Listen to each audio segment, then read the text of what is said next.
జిల్లాల గవర్నమెంట్ కాలేజీలు ఈ స్కూళ్ళల్లో పిల్లగాళ్ళని చదివిస్తేందుకు ఇష్టపడుతున్నారా? ఉన్నమాట చెప్పుకోవాలంటే ప్రైవేట్ కాలేజీలల్లో లక్షల ఫీజులు కట్టే తాకట్లేని వాళ్ళు మాత్రమే చదివిస్తుండ్రు. కానీ అన్ని కాలేజీలు వేరే. భద్రాద్రి కొత్తగూడెం జిల్లాలున్న ఈ సర్కార్ డిగ్రీ కాలేజ్ వేరేనుల్లా. ఆ కాలేజీల చేరుతందుకు పోటీలు పడుతున్నారట పిల్లగాళ్ళు. చూద్దాం పారి. ప్రైవేట్ కార్పొరేట్ కాలేజీలతో పోటీ పడి ర్యాంకులు సాధిస్తున్న ఆ కాలేజీకి ఇదే భద్రాచలం ఏజెన్సీలో ఉన్న డిగ్రీ కాలేజీ. పోయిన తాప BA, BCom, BSc గ్రూపులలో జిల్లాలున్న టాప్ ర్యాంకులు ఈ కాలేజీలో చదువుకున్న స్టూడెంట్లకే దక్కినాయట.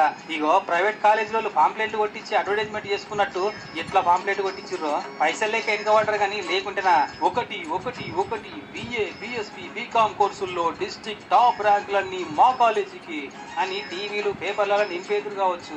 చదువులనే కాదు ఆటపాటలలో కూడా టాప్ అయినట. ఇగో పిల్లలు చేసుకుంటేందుకు జిమ్, కంప్యూటర్ ల్యాబులు, కెమికల్ ల్యాబులు, పెద్ద గ్రౌండ్, పిల్లలకు ఫ్రీగా బస్ పాసు, హాస్టల్ సౌలతి, డిజిటల్ స్మార్ట్ బోర్డులు. అబ్బో అసలు ముంగటున్న ప్రభుత్వ డిగ్రీ కళాశాల అన్న బోర్డు చూడకుండా ఎవరన్నా లోపలికి పోతే మాత్రం ఇదేదో పెద్ద ప్రైవేట్ కార్పొరేట్ కాలేజీ అనిపించే లెవెల్లో మెయింటైన్ చేస్తున్నారు అక్కడ సార్లు. ఇగో ఈసారైనట కాలేజీ ప్రిన్సిపాల్ కార్పొరేట్ సంస్థలకి, విద్యా సంస్థలకి మించిన స్థాయిలో మేము ఇక్కడ అత్యంత నాణ్యమైన విద్యను మేము అందిస్తూ ఉన్నాము. మా కాలేజీలో ఉన్న వైఫై సిస్టమ్ కానీ, ఇంటర్నెట్ సిస్టమ్ కానీ ఏజెన్సీ ఏరియా పిల్లలకి ఏదైతే అందుబాటులో లేకుండా ఉన్నాయో వాటన్నిటినీ ఇన్ఫర్మేషన్ టెక్నాలజీ ద్వారా వారి ముంగిటికి తీసుకొచ్చి విద్యార్థులని దేశంలో ఏ ప్రాంతంలో విద్యార్థులతో అయినా కానీ పోటీ పడగలిగే విధంగా విన్నారా? బయట ఉన్న కంపెనీలతో పొత్తు పెట్టుకొని పిల్లలకు నాలెడ్జ్ అందేటట్టు చూస్తున్నారట.